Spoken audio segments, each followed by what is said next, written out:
Today I'm going to be talking a little bit about attitude along the OCD recovery journey and how it's such a sort of important part of life and recovery, and the recovery journey, of course, because it's something that gets overlooked in the OCD recovery journey as it gets overlooked in life. When people come into work to have coaching with us through the OCD, along the OCD recovery journey, it's very clear quite quickly what habits, mental habits they have that are keeping them stuck. That becomes very clear early on. So if somebody comes in and they're I'll give you some examples of habits in our attitude which are a huge hindrance to OCD recovery. First one. Oh, if my mum hadn't spoken to me like that, then I wouldn't be in this position with OCD. If my dad hadn't done this, then this would have never happened. If my boss hadn't done this, then this would have never happened. That complaining attitude, that pushing your problems onto somebody else, it's always somebody else's fault, will hinder recovery and hinder life. I see so many people like that, and I've seen so many people like that in OCD forums for years, where it's like just constant of this other person this other person that. In fact, in life, the best way to go about life is to go about it like this. Literally anything that you don't like in life, ask yourself, what can you do to change that? Anything. If you don't like your job, you have the option to look for another job. Now, we can all say, yeah, but it's difficult to find jobs and so on. Yes, but there is still an option, right? There is still an option. We have a certain element of freedom in society in the modern world today. We also don't have in lots of ways with computer algorithms and so on, but we have the ability to make change. So when we're going to complain, think of that like the childish us, and then developing into the adult us that wants to make change and not be someone who's complaining. And the more you do that, the closer you're going to get to your goals. Okay? Because people make that mistake all day long. It's like if somebody came in to work for me and they wanted a job. And all I heard was them complaining about things. I wouldn't want to give them the job because I think their problem-solving ability is very poor. And problem-solving ability is basically how we move through life towards our goals. The better you are at problem solving, the better you are going to be at getting to your goals, because life involves lots of problems. People that aren't good at problem solving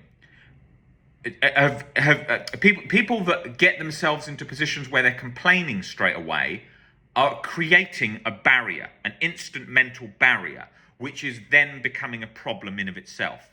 You have got to break down those barriers. To break down those barriers, you've got to problem solve without complaining.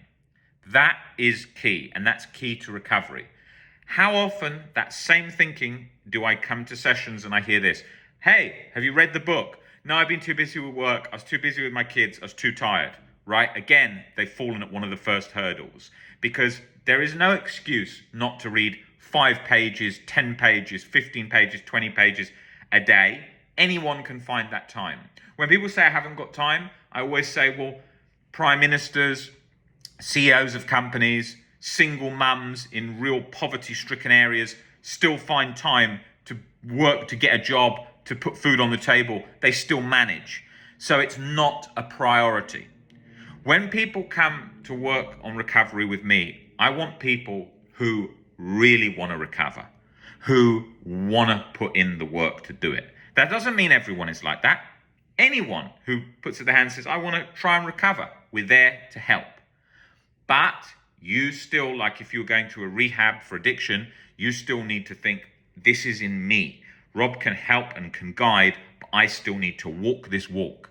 And that is so key. And in this job, you see excuses all day, every day, all day, every day. Rob, I can't do this. I can't do my exposure right now. I can't read the books. I'm too tired to get out of bed. I don't even want to walk to the living room. My mum does all my washing because I can't face the discomfort of it. I understand OCD is hard, but you are making it harder by not doing those things. And I can't highlight that enough.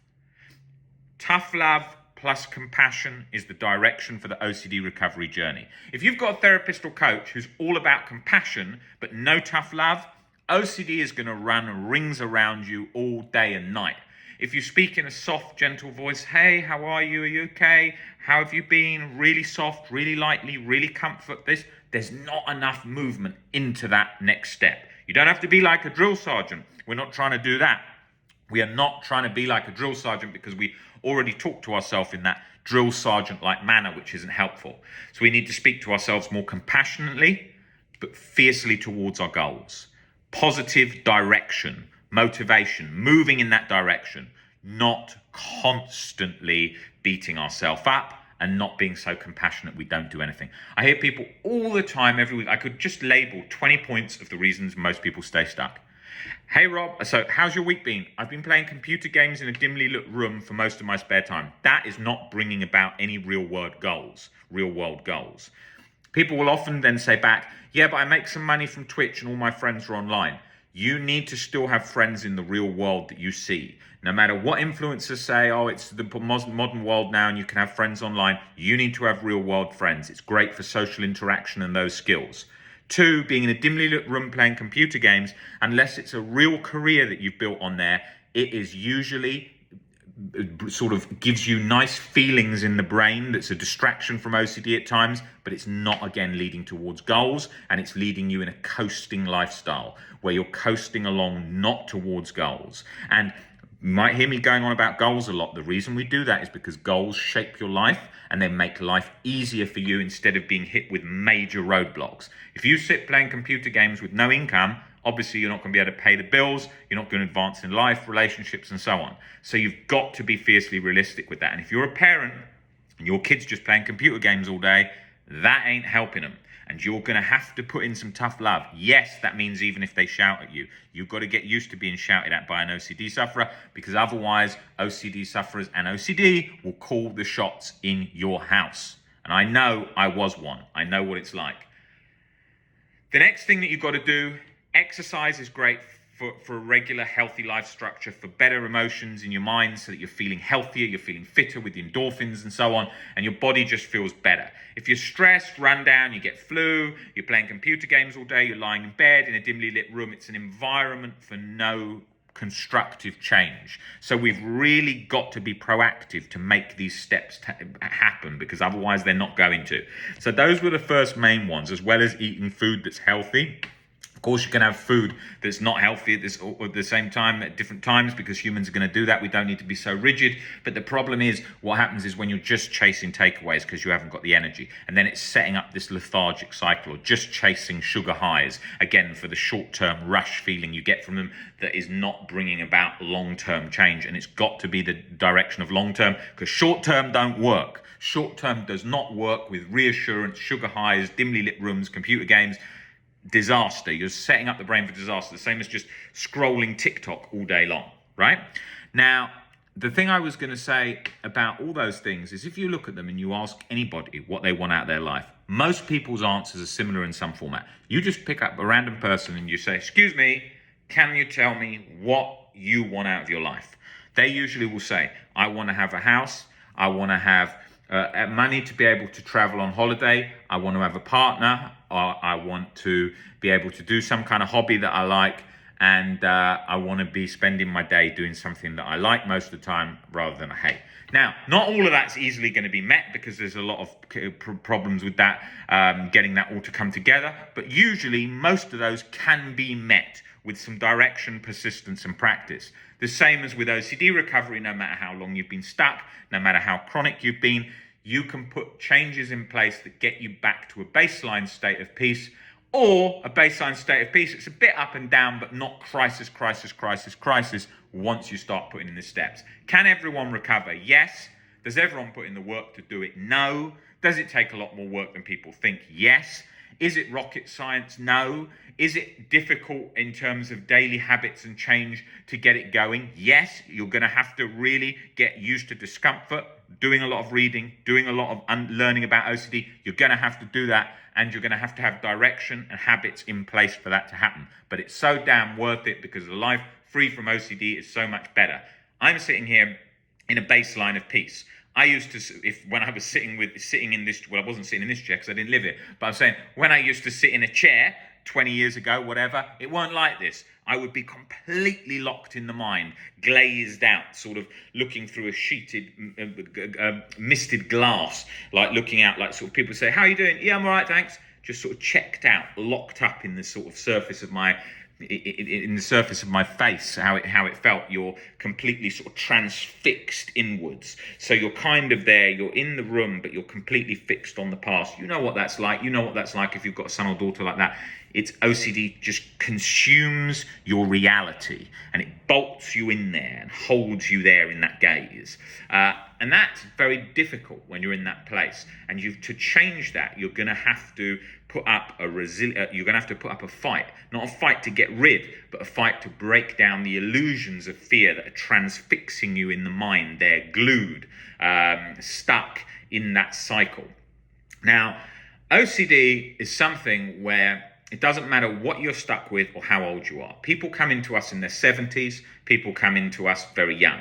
It does not matter, and it doesn't matter how long or what theme. What do most people say? Mine's real, mine's different. This happened when I was a kid, that happened.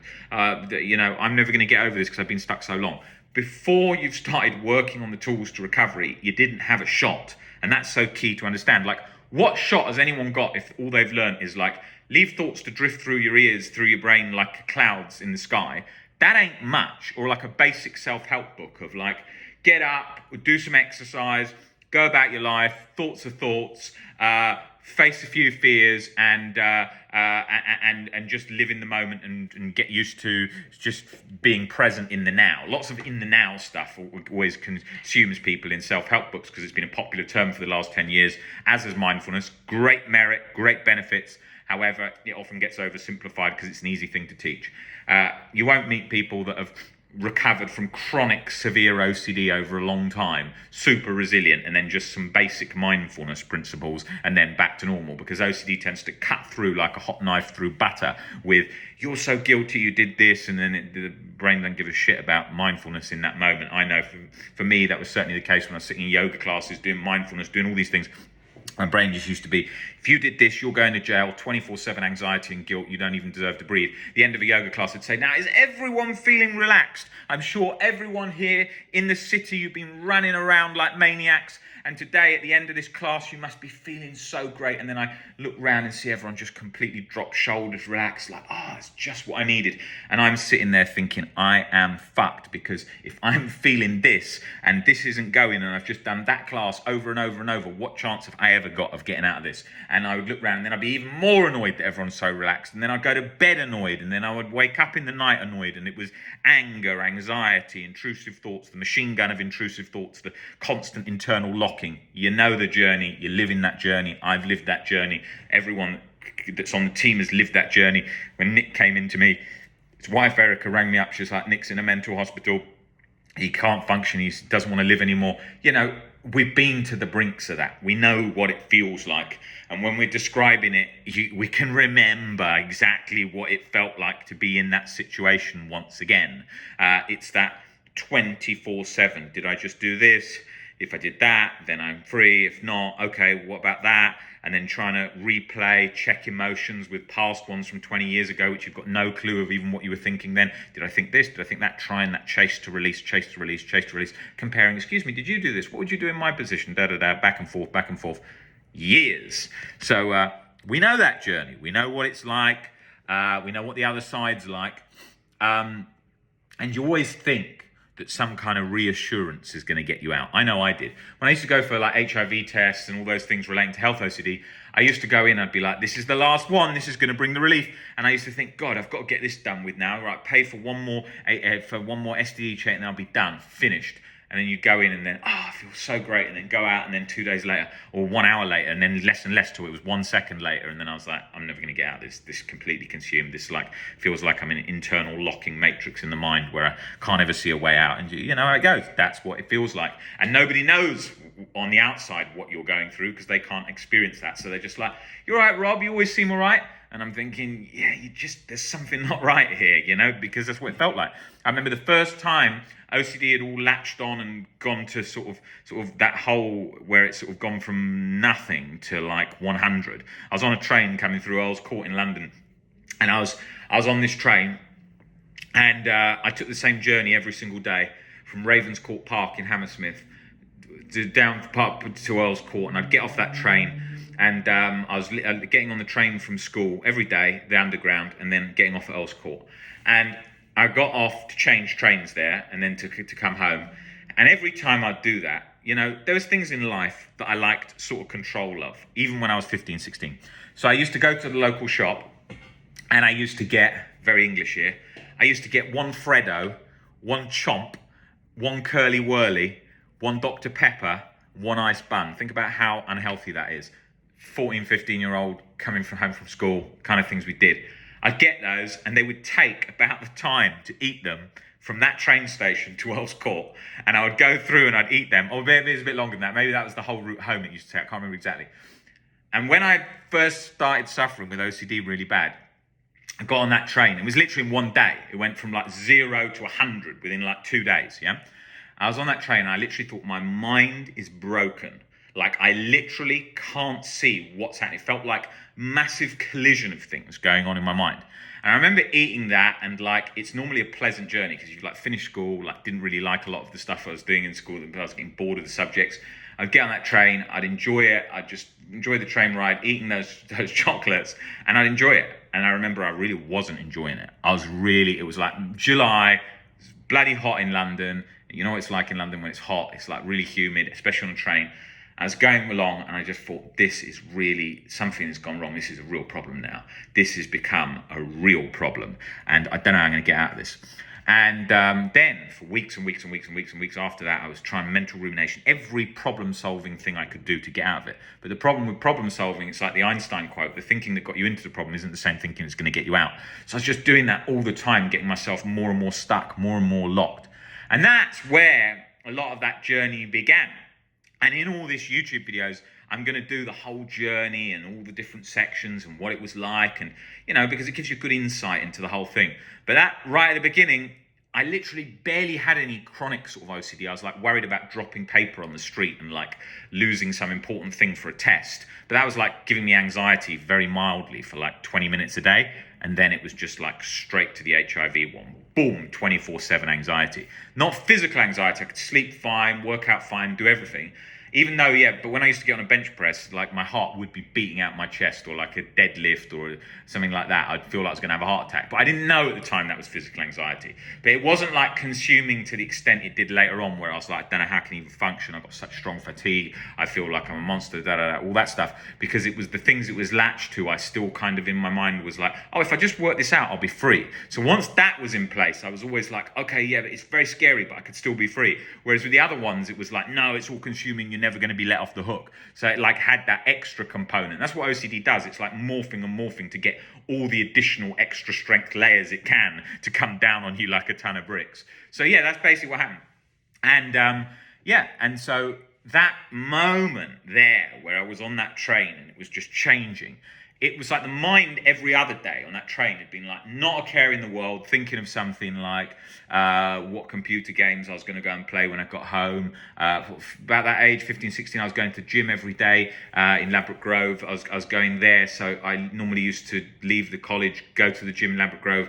And so I was always peaceful in my mind, and I was always consumed with the hobbies and the things I was interested in like a kind of hypnotic state like you are with hobbies, so you're really enjoying that. But then the OCD came in, it was like nothing mattered, like going to the gym, oh my God, if they knew what I've done, oh my God, I'm never going to get over this, and it consumes everything. It hits your whole identity, especially at that age. So you just, when you're doing the working out and everything, because you're working out at 15, 16 because you want to have a great body to meet girls and go on holiday and look good on the beach and stuff like that. But when you're having OCD like that, you're thinking like, oh, none of it matters. That's what it does. It's like infiltrating, like I said, with that hot knife through butter.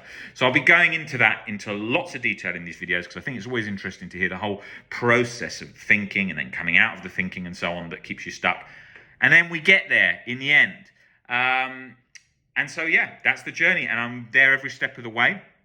with you guys. If you want to come in for one-to-one sessions, just email phil@ocdrecovery.com. You can have sessions with me, which I barely have any sessions left anymore to do one-to-one sessions with anyone because I'm completely fully booked, as is most of the team, but we've got some slots. So if you email phil@ocdrecovery.com, we will get you booked in, and we are there to help you every step of the way along the OCD recovery journey, in the one-to-ones and in the webinars. So yeah, I'll be back on with another video tomorrow, and I will see you guys then. Take it easy.